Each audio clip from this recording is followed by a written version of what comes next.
Na palavra de Deus está escrito: de graça recebeste, de graça dai. Ajude-nos a compartilhar o Evangelho. Dê o seu like, inscreva-se no nosso canal e ative o sininho. Obrigado. Mas há um Deus nos céus que revela os segredos. Ele revelou o que vai acontecer no fim dos dias.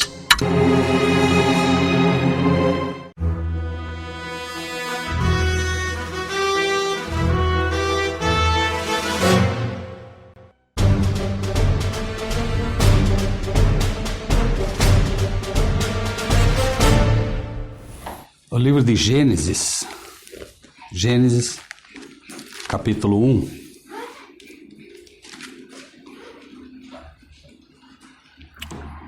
Perdão, capítulo 2. Capítulo 2.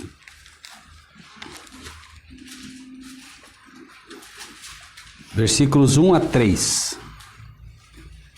Gênesis 2, 1 a 3. Pode ler, Célia, para nós? Gênesis 2, 1. Aí o Butina lê mais um pouquinho e assim a gente vai. Assim os céus e a terra e todo o seu exército foram acabados. E havendo Deus acabado no dia sétimo a sua obra que tinha feito, descansou no sétimo dia de toda a sua obra que tinha feito. E abençoou Deus o dia sétimo e o santificou, porque nele descansou de toda a sua obra que Deus criara e fizera. Bom, veja que o relato da criação inicia mostrando de forma bem simples algo, né? Mostra claramente que, diz o texto, né? Assim os céus e a terra e todo o seu exército foram acabados. Assim como foi feito o relato bíblico, né? E o relato bíblico não deixa margem para dúvidas, né? Basta que você leia com calma. O relato bíblico é literal, não tem simbologia. Como é que você sabe que não tem simbologia? É só ler. Quando você lê e a linguagem é literal, você não aplica simbologia, certo? Então ele mostra claramente como foi criado. Outra coisa, a gente corre o risco, quando não aceita a Bíblia como ela é, de começar a tomar interpretações que são baseadas em nada. Por exemplo, como é que eu sei que a criação foi feita em 7 dias literais? Não só pela literalidade da palavra, porque não há simbologia, mas o que te dá segurança de que não é como dizem muitos pastores e muitos estudiosos, que dizem que nós não temos como saber, né, em quantos dias literais foram feitas a criação. Como é que eu sei que são 7 dias literais? Porque está escrito. Escrito o quê? Como que ele fala? Vamos lá, só para a gente não errar, né? Claro, porque está escrito, mas o quê? Todos os seus exércitos foram acabados. Ok, veja bem, assim os céus e a terra e todo o seu exército foram acabados, mas não diz em quantos dias, concordam? Aqui não diz. Sim. Muito bem, não diz. Aí diz, havendo Deus acabado no dia sétimo a sua obra, aqui deixa claro que ele acabou no 7º dia. Então veja, que dia seria esse dia sétimo? Que dia seria?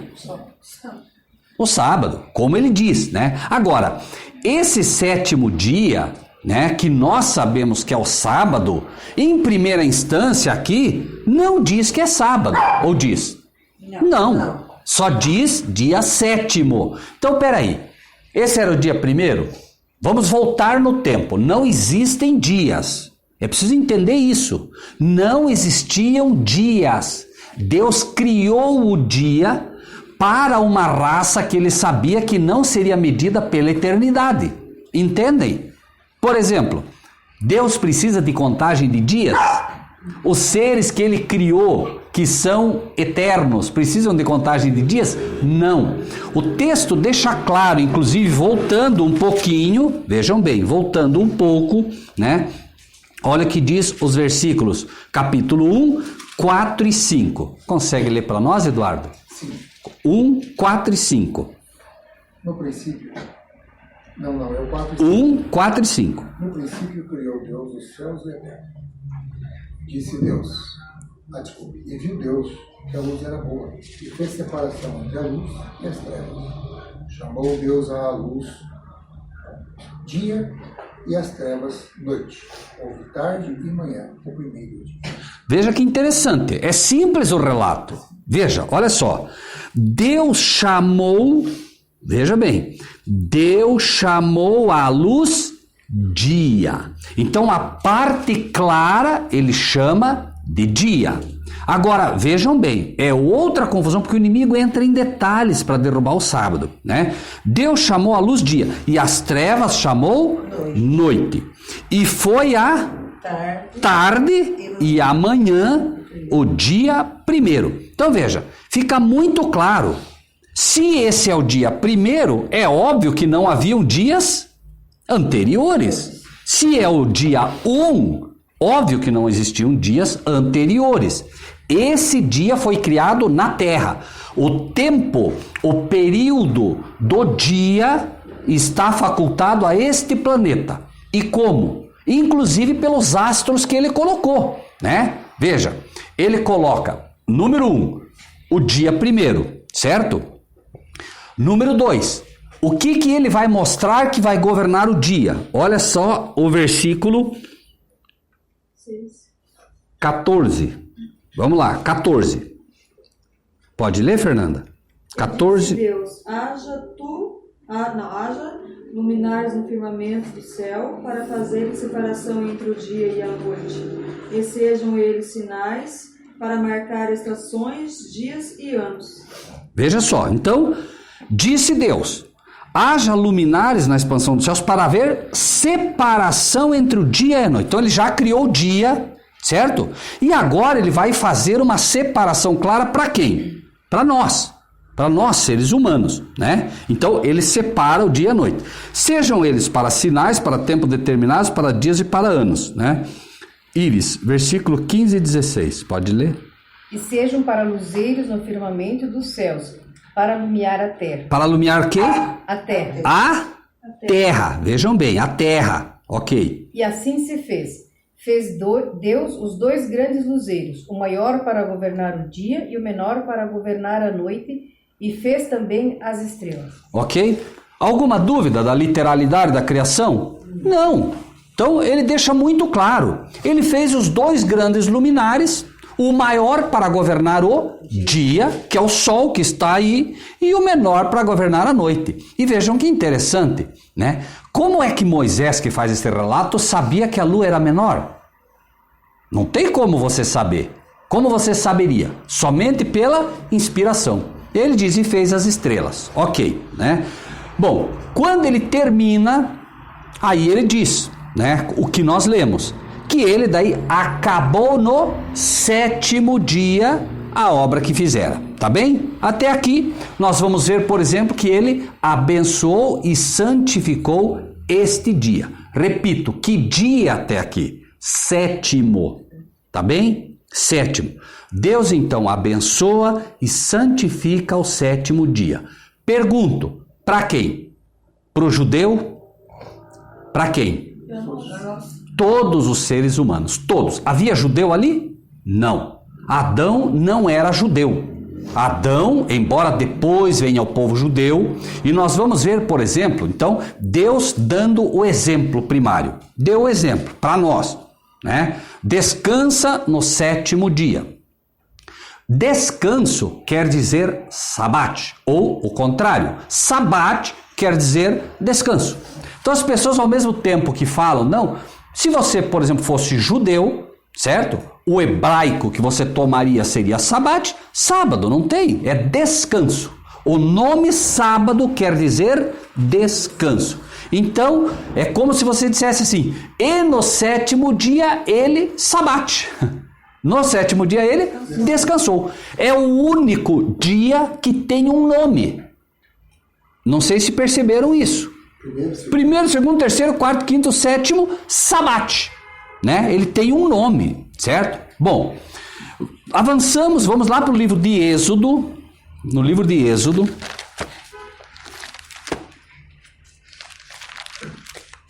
no capítulo 20, os irmãos já conhecem, né? Nós vamos ver, por exemplo, agora, Deus dando a sua lei, certo? Agora vejam que interessante, né? Deus dá, no capítulo 20, no versículo 7, ele dá o último mandamento da primeira tábua. Os mandamentos foram dados em 2 tábuas. A primeira tábua tem os 4 mandamentos, que é a relação do homem para com Deus, as obrigações do homem para com Deus, aquilo que mostra o relacionamento que deve haver entre o homem e Deus.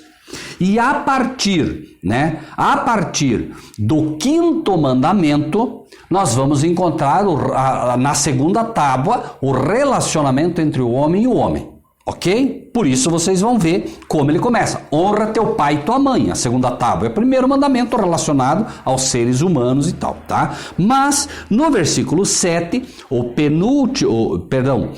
penúltimo mandamento da primeira tábua, ele diz: não tomarás o nome do Senhor teu Deus em vão, porque o Senhor não terá por inocente o que tomar o seu nome em vão. Agora vejam, como é que começa o mandamento relacionado ao sábado? Como é que começa? Lembra-te do dia de sábado. Ok, pergunto. Eu digo para vocês, Butina, lembre-se daquilo que você fez um dia no meu carro. Isso quer dizer o quê? O que quer dizer o quê? Não esqueça. Se eu uso o termo lembra-te, é porque isso já foi dado um dia, ou não? Sim. Veja, Deus dá o exemplo para o homem e o homem começa a guardar o sábado. Passa o tempo, eles viram prisioneiros no Egito. E obviamente, escravos como eram, eles perderam de vista, certo? Principalmente esse mandamento. Deus vem e diz o que então para eles? Lembra-te. Deus diria lembra-te se eles nunca tivessem ouvido isso? Não. Os mandamentos são dados e o sábado, por ter sido dado lá no Gênesis, ele é repetido aqui, porém agora com uma ampliação de entendimento, certo? Adão sai das mãos do Criador perfeito, certo? Para ele era muito claro, a comunicação entre Adão e Deus era perfeita, mas o homem vai perdendo isso, perdendo. Lembrem-se que de Adão é dito: ouvi a tua voz no jardim e me escondi porque estava nu. Veja que havia um relacionamento visual inclusive ali, né? Eu ouvi a tua voz e me escondi, não quero ver. A partir do momento que há o pecado, você não vai mais encontrar esse relacionamento. Eu vi. Não. Deus agora não mais fala com o ser humano como falava com Adão. E nós vamos ver que aí, a partir daí, nós vamos ver lá no livro de Hebreus, havendo Deus antigamente falado aos pais pelos profetas, a nós não falou nesses últimos dias. Por isso nós vamos ver sempre que Deus ia comunicar algo, o profeta dizendo: assim diz o Senhor. Veja que não havia um assim diz o Senhor lá em Adão. O relacionamento era direto. Agora veja o que vai acontecer aqui. Lembra-te do dia de sábado para o santificar. Como é que você vai santificar o dia de sábado se Deus foi quem abençoou e santificou? O que quer dizer santificar? Separar. Lembra-te do dia de sábado para o separar. Por quê? Porque Deus já havia separado esse dia, certo? Trabalhou, esse dia está separado, esse dia é meu, esse dia você descansa, esse dia sabate, esse dia é para mim, certo? Tudo que é separado para Deus, certo? O termo santificar não é apenas separar, é separar para Ele, né? Então, aqui ele diz: lembra-te do dia de sábado para o santificar. Agora, veja, mas o 6 dias trabalharás e farás toda a obra. Não diz farás toda a obra, diz 6 dias trabalharás e farás toda a tua obra. Aí vem, veja como o inimigo esconde palavrinhas no entendimento das pessoas. Não, sábado não pode. Não, porque isso, ou sábado... Não, sábado ele deixa claro. Esse é um dia que você não vai fazer a tua obra. Pergunto, Cristo fazia uma obra dele? Nem isso ele fazia. Ele mesmo dizia, eu faço a obra do meu Pai. Tudo ele dizia, eu faço a obra do Pai. O Pai faz as obras em mim. Então toda obra que ele fazia pelo ser humano. Por isso vem o problema do sábado com aqueles que não querem. Diz, não, mas Jesus trabalhava. Me diz onde que Jesus trabalhava. Me diz em que lugar diz que Jesus trabalhava no sábado. Ele tinha ou não tinha uma carpintaria com José? Tinha. Quando ele começa o seu ministério, ele para, mas em nenhum momento você vai ver Jesus fazendo um trabalho secular no dia de sábado. E existem vários relatos do que ele fez no sábado, certo? Então, a obra dele era fazer a obra do Pai, obras santas, milagres, curas, pregações, era o que ele fazia. Pergunto, pode-se fazer isso no sábado ou não? Sim. Pode-se e deve-se, né? Não à toa Deus escolheu este dia, inclusive, para a gente fazer os estudos. É um dia abençoado e santificado por ele, né? Nós entramos no dia de sábado como relato bíblico. O relato bíblico, inclusive, não diz houve manhã e tarde, ou diz? O que o texto diz? Houve tarde e manhã, porque o dia começa com o período da tarde, certo? Deu a tarde, o sol se pôs, veja que ele disse, né? O luminar maior para governar o dia, o menor para governar a noite. Quando o sol se pôs, começa o período da tarde, ok? E começou um novo dia, marcado pelo descanso do sol. O sol foi descansar, certo? Começa o nosso período de descanso, certo? Pela tarde. Tá? Então, tudo isso você vê que Deus colocou de forma muito clara, né? Assim, e literal, repito, né? 6 dias trabalharás e farás toda a tua obra, mas o 7º dia é o Sabate, é o descanso do Senhor teu Deus. Não farás nenhuma obra. Que nenhuma obra é essa? Ele já explicou antes. Se não tivesse o texto antes, você poderia defender que não é para fazer nada. Mas veja que ele já mostrou antes, não farás a tua obra. Então ele já deixou claro, você não pode eliminar. Esse texto não é excludente. A pessoa vai, às vezes, pega só esse texto aqui. Não fará nenhuma obra. Não, então não pode fazer nada. Não é assim. Você tem que pegar o contexto sempre, porque senão você elimina algo que Deus já te falou e aí você perde a lição, né? Então, porque em 6 dias fez o Senhor os céus e a terra, o mar e tudo que neles há, e ao 7º dia descansou. Portanto, abençoou o Senhor do dia de sábado e o santificou.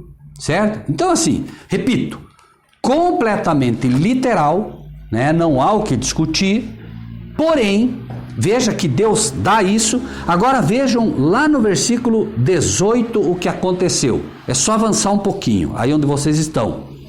E todo o povo viu os trovões, no mesmo capítulo 20, versículo 18 e 19, tá? Todo o povo viu os trovões, os relâmpagos, o sonido da buzina, o monte fumegando, e o povo vendo isso, retirou-se e se pôs de longe. E disseram a Moisés, o quê? Fala tu conosco e ouviremos, mas não fale Deus conosco para que não morramos. Vejam só, o que nós falamos? Lá, Adão não queria ver. Chega aqui, Deus faz. E aqui é preciso entender, a gente já estudou isso, mas nunca é demais lembrar. Deus faz um concerto com o seu povo. Que concerto é esse? Da salvação? Não. Ele dá a lei para que este povo, tendo as leis dele, fosse um povo sábio e entendido. A razão para Deus ter dado a lei para eles ali era para fazer deles um povo sábio e um povo entendido. É só vocês olhar, né? Imaginem, por exemplo, que Cascavel não tivesse nenhuma lei. Tivesse lei de trânsito, não tivesse lei municipal, não tivesse... Imagine o caos que a cidade vira. Correto? A cidade vira um caos, né? Você não tem semáforo, você não tem nada, não tem preferencial, não tem nada. É um caos, né? Imagine você retirar a lei de Deus. Então Deus queria fazer desse povo um povo especial, um povo entendido, um povo sábio, como nós vamos ver lá em Daniel, né? Porém, veja daí, o tempo passa e olha o que acontece. Vamos agora lá para o livro de João. João, lá no capítulo 5. João 5.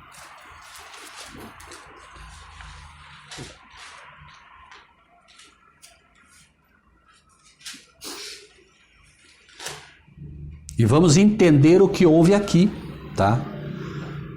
Para que a gente também não erre, né? 5:1.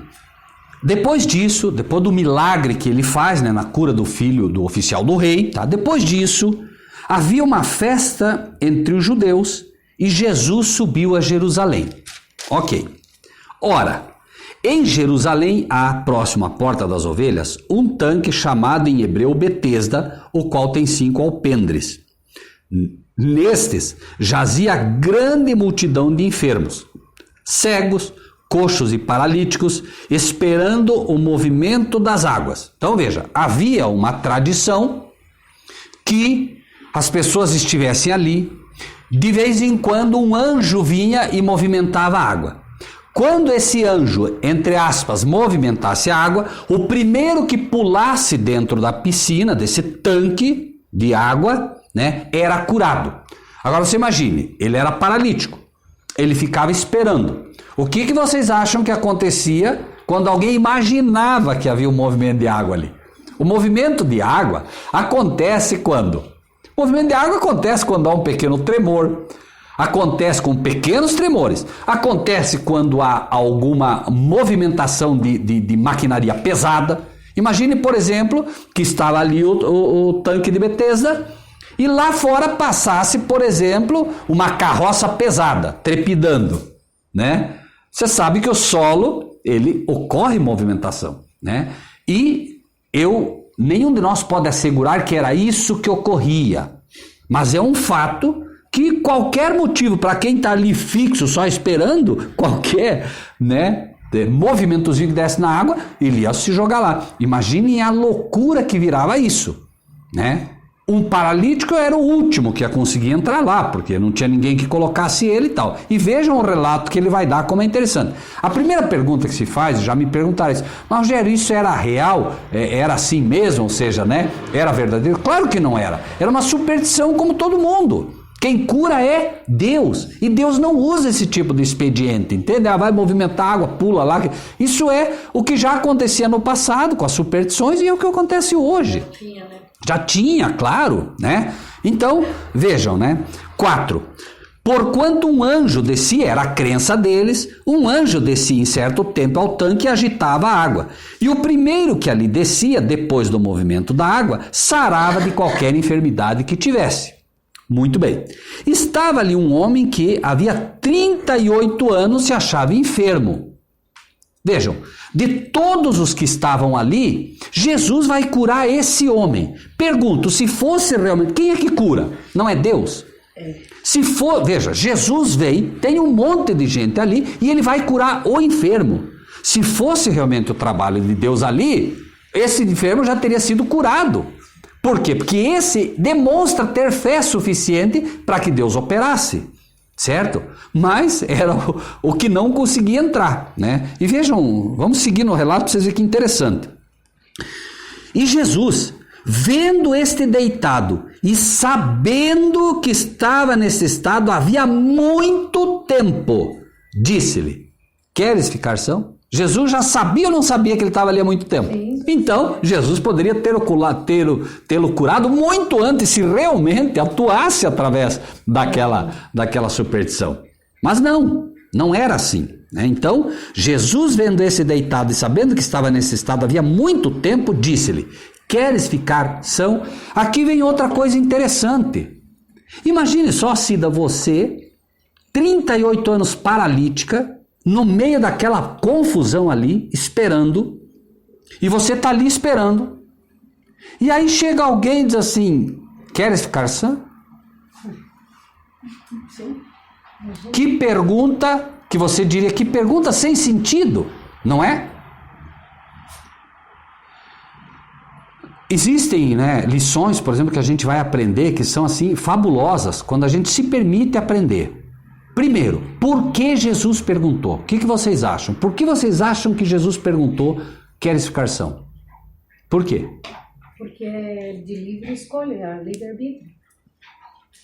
Perfeito. Essa é a questão. Você tem o livre-arbítrio, e esse livre-arbítrio não pode ser agredido nem para fazer o teu bem. Não sei se me entendem. Veja, Deus quer salvar todo mundo, sim ou não? Sim. Por que ele não salva todo mundo então? Porque é o Como? Claro, porque o livre-arbítrio será respeitado. E você é quem tem que escolher. Então aqui ele dá a ele o quê? O livre-arbítrio. Que ele exerça o livre-arbítrio, para que não pareça que ele fez algo que o homem não queria. Vejam, claro que o homem queria ficar são, o homem estava ali, porém, o inimigo usaria isso. Não, foi curar ele não te pediu nada, que ele te pediu, onde é que está que ele te pediu para ser curado? Então Jesus diz, queres ficar são, né, para que ele exerça o livre-arbítrio e fique registrado, inclusive, que ele queria. Bom, e veja o risco que nós corremos. Olha o risco que nós corremos. Porque nós podemos, nos dias de hoje, quem diria que não poderia acontecer com um de nós? Daqui a pouco vão acontecer muitos milagres verdadeiros, contrários a toda essa confusão que está havendo, né? E pode chegar um anjo de Deus, pode chegar um Butina na vida, pode chegar uma Iris na vida, pode chegar uma Fernanda na vida, aprendendo com Jesus, como aprendeu, e vai chegar para alguém e vai dizer, queres ficar são? Eu dizer, o que você acha? Já perdeu a chance. Por quê? Por quê? Não exerceu nem livre-arbítrio e nem fé. Né? Essa pessoa não está pronta para receber o que Deus quer dar a ela. Né? Óbvio, essa pessoa não está pronta e possivelmente uma pessoa com essa índole, ela não faria bom uso desse milagre. Né? Agora, isso é com Deus. Né? Deus pode, né, por sua infinita sabedoria e misericórdia, operar, mas essa pessoa demonstraria que não está pronta nem para receber um milagre. Né? Mas, graças a Deus, esse não era assim. Né? Veja, queres ficar são? O enfermo respondeu-lhe. Né? Veja que esse homem, ele vai manifestar uma certa incredulidade. A verdadeira fé diria o que aqui? Queres ficar são? O que a verdadeira fé diria? Sim. Pronto. Mas embora ele tivesse a incredulidade, ele não era rebelde. Veja que ele não usou de ironia, nada disso. Ele simplesmente, como todo ser humano, que convenhamos, sujeito 38 anos, chega, queres ficar são? É bom demais para ser verdade. E ele vai manifestar a superstição que ele tem. Ou seja, né, senhor, se o senhor me jogasse, está ali aquele que é a cura. Está ali o médico dos médicos. Mas Jesus não podia ser reconhecido pela fisionomia. Jesus era reconhecido pelo caráter.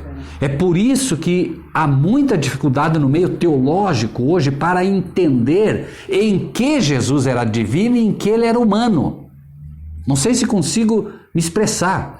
Veja, a Bíblia diz que nele não havia parecer nem formosura. Jesus andaria na rua, era um ser humano completamente comum. Quando ele abria a boca vinha a diferença. Poder no que falava, cativar as pessoas. Ele olhava para você e você se desmontava. Entende? O olhar dele era algo... Penetrava na alma. Muito bem, lia a tua alma. Você se sentia tocado, entende? É dali, essa era a divindade dele. Não só pela origem, né? Isso é muito importante, irmãos, que a gente entenda, embora seja um assunto mais teológico, né? Mas é importante entender por quê. Se eu não entendo que Jesus era completamente humano no que diz respeito à carne, no que diz respeito à forma, no que diz respeito à sua natureza, né, natureza com a essência, eu vou ter dificuldade. Por quê? Porque se eu acredito que Jesus era divino no sentido de que ele em nenhum momento perdeu nada ao deixar o céu, e ele perdeu. Quando eu digo perdeu, não é que ele perdeu para sempre, ele deixou. ele deixou a glória, certo? Ele deixou um trono lá, certo? O poder que ele tinha ficou lá, porque se não, vejam, se não fosse assim, nós diríamos o seguinte, peraí, eu não posso vencer o pecado, eu não posso, por quê? Jesus venceu, mas ele venceu porque ele era o quê? Divino, ele tinha poder e ele não tinha. É preciso entender isso. Jesus não tinha poder a não ser aquele que o Pai lhe dava. Não sei se me entendem. Por favor, não vamos confundir as coisas, né? Ele em nenhum momento deixou de ser divino. Em que aspecto? Ele não perdeu sua filiação divina em nenhum momento, ele não deixou em nenhum momento de ser filho de Deus, literal. Essa é a diferença entre ele e qualquer ser. Nenhum ser é filho literal de Deus. O único que saiu do seio do Pai é Jesus, ou melhor dizendo, Cristo, certo?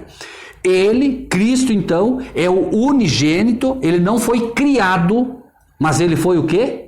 Gerado pelo Pai, amém, certo? Todos os outros seres que existam, desde o primeiro ser após o Filho, por isso a gente não pode dizer, né? É até um risco dizer após o Filho, porque daí a pessoa imagina que ele foi criado. Não. Ele sai do seio do Pai. Antes que ele estivesse com o Pai, nenhum ser foi criado. Nada. Toda a criação teve a participação do Filho. E a terra mais do que todos os outros. Mais.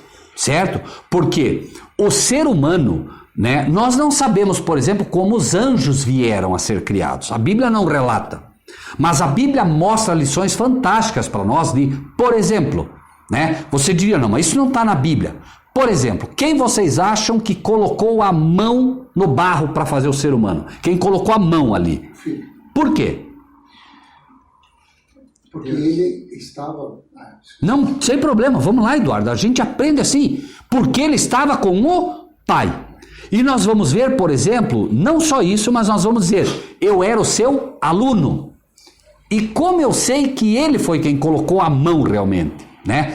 Deus criou a matéria, certo? A matéria. E o Filho estava junto. Porém, nós vamos ver, por exemplo, um cego que em algum momento ele quer ser curado. E o que é dito para ele? Né? É dito para ele, vai e lava-te no tanque. Mas antes disso, o que foi feito? Foi feito o quê? Barro. Foi feito barro. Do quê? Foi pegar terra e o que mais? Saliva. Não foi água. Foi saliva. De quem? Amém. Então ele mostra duas coisas interessantes ali. Ele estava refazendo o que o diabo desfez. Me entendem? É como se você tivesse um boneco de barro com o olho tudo perfeitinho. O diabo foi lá com uma madeira, bateu lá e quebrou aquele bonequinho nessa parte aqui. Certo? Jesus foi lá e refez. Ele precisava pegar barro? Não. Ele precisava pegar terra? Não. Mas ele mostra ali que muito tempo atrás, antes, ele já fez o homem e ele veio, veja, ele que criou o homem junto com o Pai, está recriando o ser humano a partir do plano da redenção. As lições são muito mais profundas do que a gente imagina. Lembrem-se que a Bíblia diz que ele era o segundo Adão. Por que o segundo Adão? Porque o primeiro Adão gera toda uma prole de terráqueos, vamos pôr assim, tá bem? De humanos. E Cristo agora, como o segundo Adão, vai refazer a obra que o primeiro Adão desfez. Ok? Adão peca. Com o pecado, agora a natureza imediatamente vai ser transformada, né? Agora, pelo suor do teu rosto, com dor darás à luz, certo? E agora abrolhos e cardos nascerão, os espinhos vão nascer, quer dizer, a natureza toda agora vai ser transformada por Deus? Não, por causa do pecado. Consequência, não foi Deus que, né? Então, quando Deus diz, maldita é a terra por causa de ti, Deus não está dizendo, eu agora vou amaldiçoar a terra. O que é maldito? Pensem, o que é maldito? Mal falado. Então parem para pensar. Vamos tentar ver as coisas sobre a ótica de Deus, né? Se nos é permitido em algum momento. Veja, Imagine, o Eduardo gosta muito de carro. O Eduardo é um sujeito que gosta de carro e agora ele ouve dizer que foi criado um carro simplesmente impressionante. Impressionante. Juntaram o melhor designer, o melhor engenheiro, o melhor mecânico, tudo o que tinha de melhor no mundo inteiro se juntaram e levaram, vamos colocar assim em termos humanos, 50 anos e criaram o melhor carro que o mundo já viu. O Eduardo e o grupo de que gosta de carro vai ter um assunto para falar, ou não? Sim. Que assunto vai ser esse? Certo? Sim ou não? Sim. A Bíblia diz que somos espetáculos a homens e a anjos, certo? A Bíblia diz que Deus criou o homem à sua imagem. Parem para pensar agora, qual é o assunto nos mundos criados por Deus? Vejam, Deus acaba de criar um ser que é a obra-prima da sua criação. O mundo que ao terminar ele disse, eis que tudo era muito bom.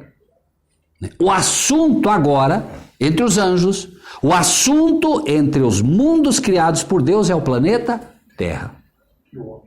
E eu pergunto, era bem falado ou mal falado?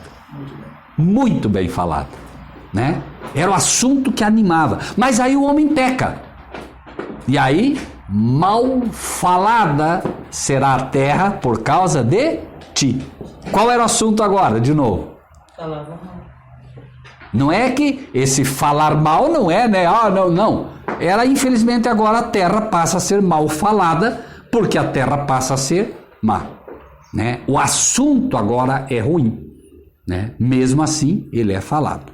Certo? Então, maldita é a terra por causa de ti. Consequência do pecado agora, certo? Vai começar com... E, claro, cada criança que nasce com dor, cada pessoa que nasce com problema, tudo isso é o resultado daquele primeiro pecado, certo? Que é o resultado também do governo que Satanás quis implantar na terra e, entre aspas, implantou.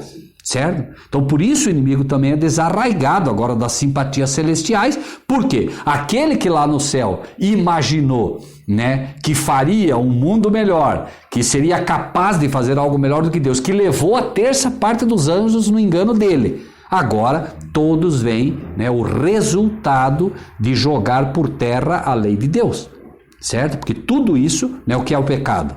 Transgressão da lei.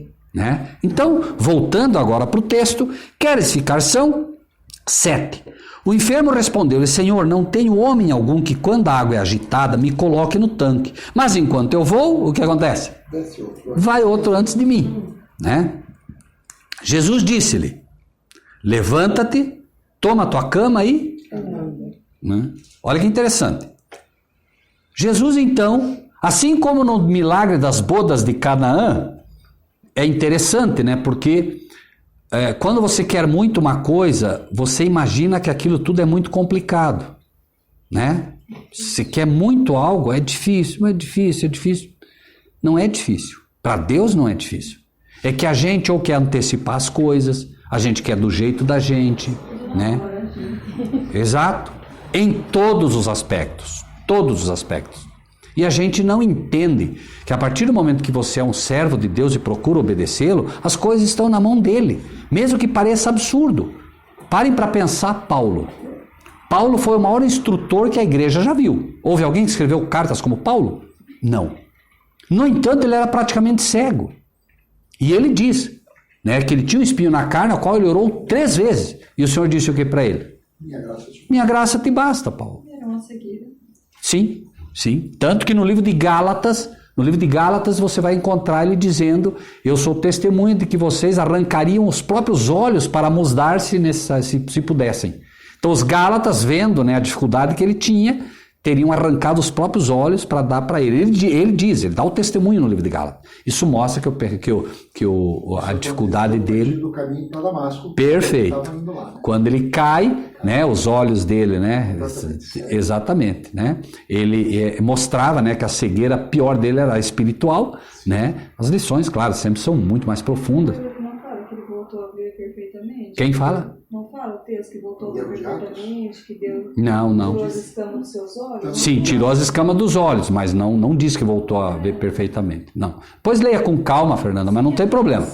A gente tem a ideia, né? Que na verdade ele passa a ver, obviamente, as coisas de forma espiritual, isso é um fato, né? Mas em nenhum momento diz que ele passa a ver perfeitamente, né? Isso não tem, né? Agora, é claro que a Bíblia, como é que a gente vai aprender sempre? Um pouco aqui, um pouco ali, né? Então, não teria sentido. Inclusive, por exemplo, vocês vão ver um outro aspecto não me lembro agora onde está, onde diz, vede com que grandes letras vos escrevi. Não sei quem lembra desse texto. Por que será que ele escreveria com grandes letras? Porque ele tinha dificuldade, né? Claro, você tem dificuldade para escrever, né? Ó, você vai fazer a letra grande que daí você... Entende? Exatamente. Tem mais facilidade para poder, né? E nós vamos ver também cartas que eram dele, que Filipe que escrevia, né? Por quê? Porque ele realmente tinha dificuldade, né? Agora, claro, de repente alguém diria, não, mas em que isso? Não, isso também, se fosse, né, que ele visse muito bem, também não era problema nenhum. Apenas, né, mostra como é importante a gente, né, ver um pouco aqui, um pouco ali, que vai somando o quadro todo para a gente ver. Nós vamos ver, por exemplo, um outro cego, que quando os olhos dele são abertos, ele diz, vejo homens, como árvores os vejo. Por que ele veria como árvore se Jesus acabou de curar ele? Por que será que ele via como árvore? Porque ele estava vendo espiritualmente. Na Bíblia, árvores são pessoas. Então, veja que daí ele seria capaz, inclusive agora, se alguém perguntasse para ele, né, lá de uma profecia, a parábola de Jotão, iam dizer para ele, escuta, mas a parábola de Jotão, as árvores foram, mas árvore fala. Ele dizia, não, árvore é homem. Entendem? Era a visão que ele tinha já profética, né, da simbologia bíblica, né? Tudo isso são lições, obviamente, que a gente vai aprendendo devagarinho, óbvio, né? Não teria sentido Deus curar a pessoa e ele ficar olhando o homem ver árvore, né? Óbvio que isso é uma lição para a gente mais profunda, né? Que quando a gente começa a estudar... Outro aspecto também, a maioria das pessoas querem uma cura física. Ah, perfeito. Procuram aquilo incessantemente. Sim. Quando que não entende que aquilo pode ser realmente um espinho para ele enxergar, ou seja, praticar, expressar. Manter-se humilde, né? Nós vamos ver, por exemplo, por que os profetas tinham tanta dificuldade. Manter-se humildes, porque é muito fácil, e veja que Paulo tinha ciência disso, e por isso eu acredito ainda mais que era esse o problema, porque veja, ele diz assim, né, que não convém gloriar-me, ele diz, mas passarei as revelações do Senhor. Então veja que ele está dizendo que, ó, não convém eu, né? Sim. Eu, mas vou passar as revelações do Senhor. Ele diz, conheço um homem, quem era esse homem? Ele. Conheço um homem que dentro do corpo, fora do corpo, não sei, foi levado ao terceiro céu. E viu coisas, né, que não é lícito. Então ele começa agora a falar das experiências dele, porém mostrando uma lição que todo ser humano que quer pregar o evangelho precisa ter. Todos nós. O quê? Perfeito. Não se gloriando. E aí nós vemos, por exemplo, coisas absurdas que acontecem hoje, né? Eu repreendo. Você já deve ter ouvido muito isso de pessoas, né? Ah, pastor tal, eu repreendo. Veja, olhem só, quando nós lemos a Bíblia, o que é dito. Lembram?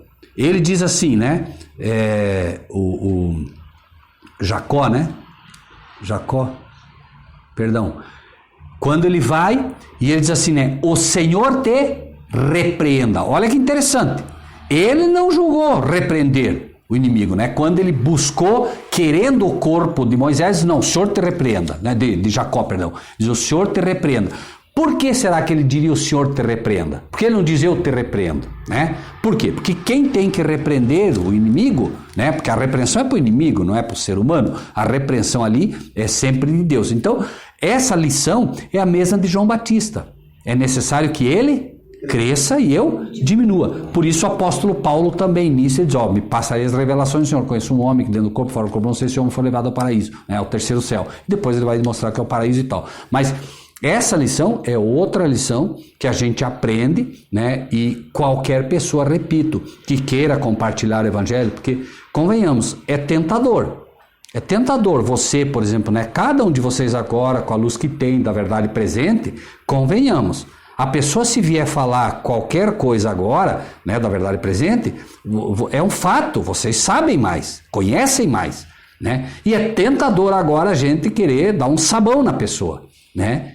E não é assim, né? Tem que ser pelo Espírito, né? Por isso ele diz, né? Nem por força, nem por violência, pelo meu Espírito. E como é que é pelo meu Espírito?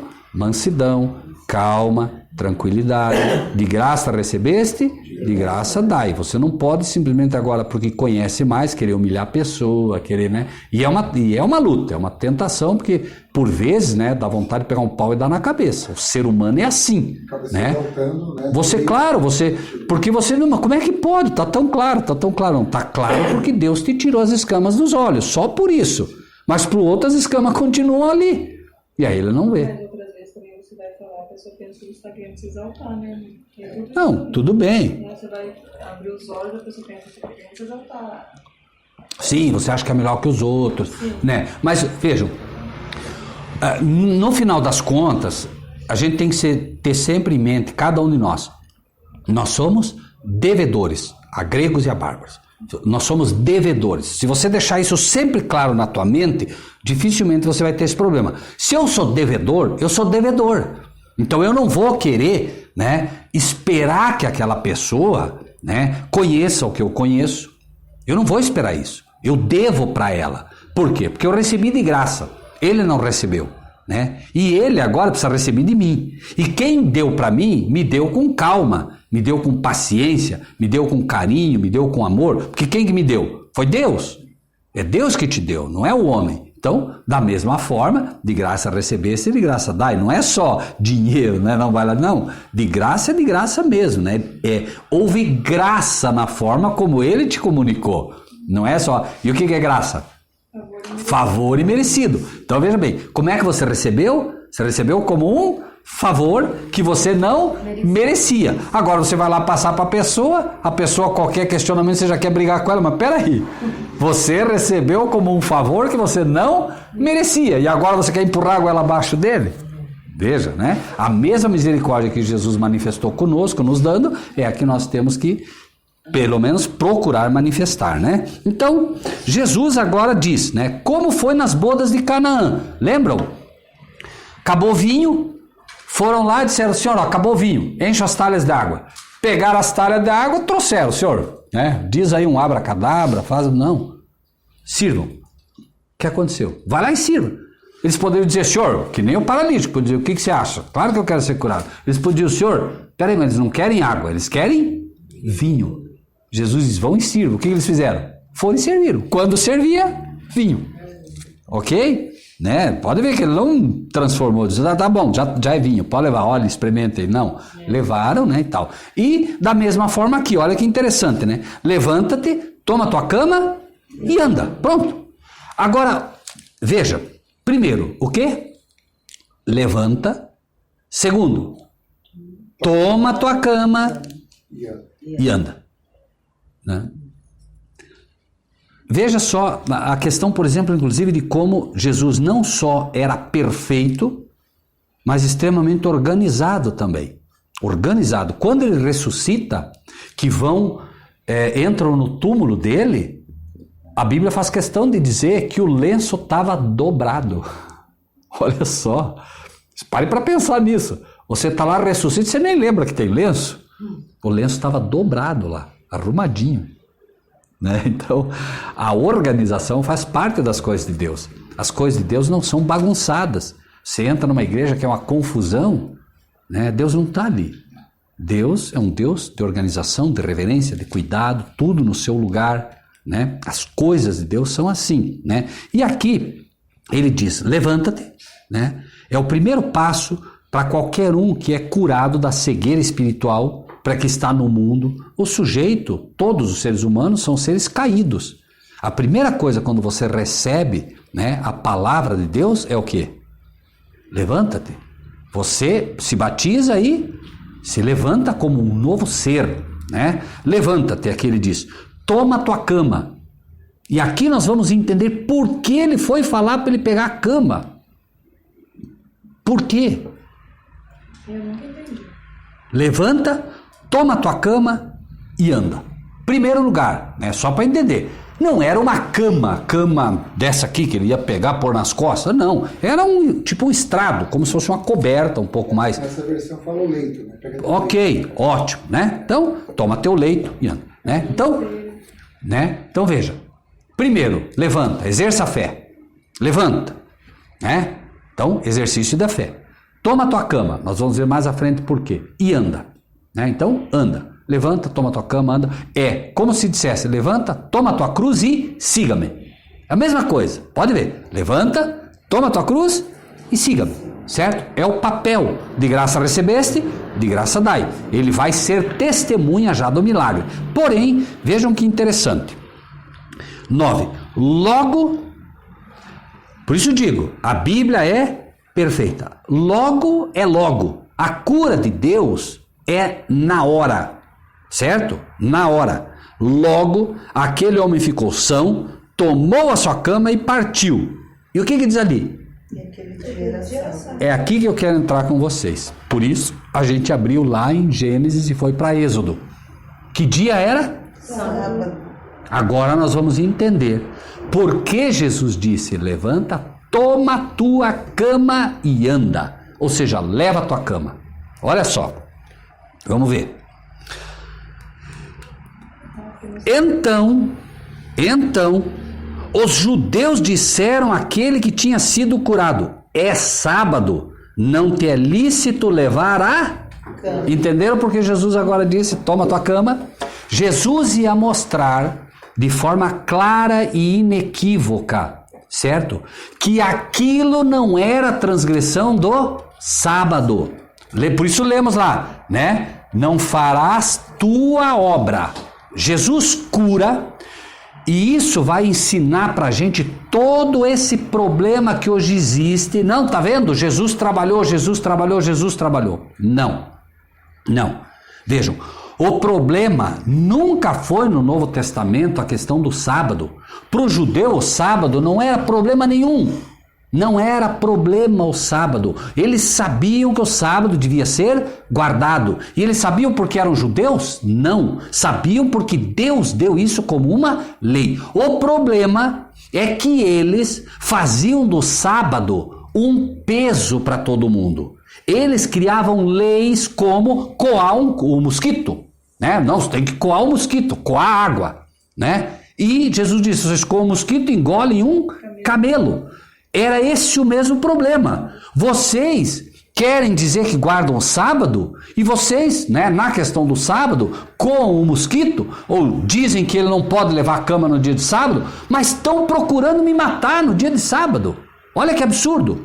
Vocês no dia de sábado estão fazendo planos para tirar a minha vida. E nós vamos ver isso aqui também. Olha só. Então, veja, levanta, toma a tua cama, que ele não precisava dizer isso, porque seria como que uma provocação a eles, mas tinha que ficar o testemunho de qual era o problema para nós, inclusive, senão nós não teríamos isso como relação. Né? Agora veja, levanta, toma a tua cama e anda. Logo aquele homem ficou são, tomou a sua cama e partiu. E aquele dia era sábado. Né? Veja que se você não tivesse essa lição aqui, dizer que esse dia era sábado ficaria sem sentido, ou não? Não ficaria sem sentido? Por que ele foi dizer que era sábado? Né? Para mostrar exatamente onde estava o problema. Né? Então, quem? Os judeus disseram àquele que tinha sido curado, é sábado, não te é lícito levar a cama. Onde está escrito na Bíblia que não era lícito levar a cama? É verdade que a Bíblia, ou o leito, é verdade que a Bíblia dizia que não era para levar cargas no sábado. Claro! Por quê? O que era levar cargas no sábado? Eram os mercadores. Chegava em Jerusalém, o que eles faziam? Tinha o dia de sábado, por exemplo, eles iam lá, olha só o que eles faziam. Me desculpe, eu não lembro em que livro está registrado isso. Não sei se é Jeremias ou Ezequiel, perdão, tá? O que eles faziam, tá? Eles pegavam, tinha o dia de sábado, então os mercadores pegavam, eles não podiam entrar em Jerusalém no dia de sábado, então eles iam expondo toda a mercadoria deles no chão e as pessoas lá de dentro do muro já iam escolhendo o que iam comprar. Nada novo debaixo do sol. Né? Muita gente que guarda o sábado faz, não, eu não compro agora, mas depois já deixa reservadinho aí que depois nós... Né? Então, né? Claro que ali, daí é dado, o profeta vai e chama atenção para isso, e daí eles colocaram, inclusive, uma distância que eles não podiam mais nem chegar. Então, por exemplo, tinha uma distância para que isso não ocorresse mais. Eles tinham, se quisessem, por exemplo, eles tinham que ficar, por exemplo, tipo, 200, 300, 400, não me lembro quanto, longe dos muros de Jerusalém, para não fazer com que as pessoas no sábado. Por quê? A questão não era compra ou não compra no sábado. A questão era o sábado ser santo de tal maneira que ele fosse dedicado para esse tipo de coisa. Entende? Para que você realmente descansasse e dedicasse esse dia como um dia santo. Era essa a lição, né? Mas os judeus criaram um monte de coisa. Você não pode dar mais do que 1000 passos. Uma série de lições enfadonhas, né? Que não levavam a lugar nenhum, né? Então, né? Eles dizem, é sábado, não tem lícito levar a cama. Ele respondeu-lhes, aquele que me curou, ele próprio disse, toma tua cama e anda. Veja, agora, claro, ele transfere para quem tem autoridade. Perguntaram-lhe, pois, quem é o homem que te disse, toma tua cama e anda? Agora, eu quero chamar a atenção para vocês de uma outra coisa. Há quanto tempo esse homem era paralítico? 38 anos. Esses aqui, eram os líderes. Vejam só, 38 anos aquele homem paralítico, ele é curado. Qualquer homem de Deus vendo uma pessoa curada, imagine que nós estamos aqui, o Eduardo é um homem de Deus, certo? E nós temos um paralítico estudando aqui conosco. No dia de sábado, esse sujeito vem, entra um sujeito por ali e cura ele. O Eduardo vai dizer para ele, escuta, quem foi que te mandou levar o leito? Parem para pensar. A pergunta deveria ser, quem te curou? Nossa, que maravilha, você está curado. Satisfação. O que você vai lembrar de leito, de que está carregando cama? O homem estava pulando de alegria, quem sabe, né? A ideia era criticar em vez Claro, você vê a maldade desses líderes, não reconhecer, né? Não reconhecer, porque eles sabiam, o homem estava ali no tanque de Betesda, eles sabiam quem era esse homem, né? E a pergunta é, quem te mandou levar o leito? Gente, olha onde estava a mente desses homens que deveriam ser, que eram os líderes de Israel. Não havia misericórdia, né? Não havia nada mais naqueles corações, né? E vejam só, e o que fora curado não sabia quem era, porque Jesus se havia retirado em razão de que naquele lugar havia grande multidão. Então, claro, ele cura e Jesus não tinha isso de palmas para Jesus. Não, Jesus curava e saía. Não queria, louros, não queria essa aclamação popular. Ele curava com um objetivo, né? O que mais? Depois, Jesus o encontrou no templo e disse-lhe, eis que já estás... O que mais agora? Não peques mais, para que não te suceda alguma coisa pior. Veja, ele disse o mesmo para aquela mulher que ele curou um dia. Vá e não peques mais. As lições, por isso a gente diz, né? Você é curado, os teus pecados são perdoados, mas vá e não peques mais. Senhor, mas o que é pecado? Pecado é a transgressão da lei. As pessoas hoje imaginam que uma vez curadas, uma vez recebendo, né, a graça da salvação, não precisa mais guardar a lei. Jesus mostrou claramente, não, vá e não peques mais. E eu só posso evitar o pecado se eu sei o que é pecado, senão eu não sei como é que eu vou evitar, né? Eu não tenho como, né? Então, 15. E aquele homem foi e anunciou aos judeus que Jesus... Sem problema, meu Deus. E aquele homem foi... Pode deixar, está acabando. E aquele homem foi e anunciou aos judeus que Jesus era o que o curara. Tá? Então, veja.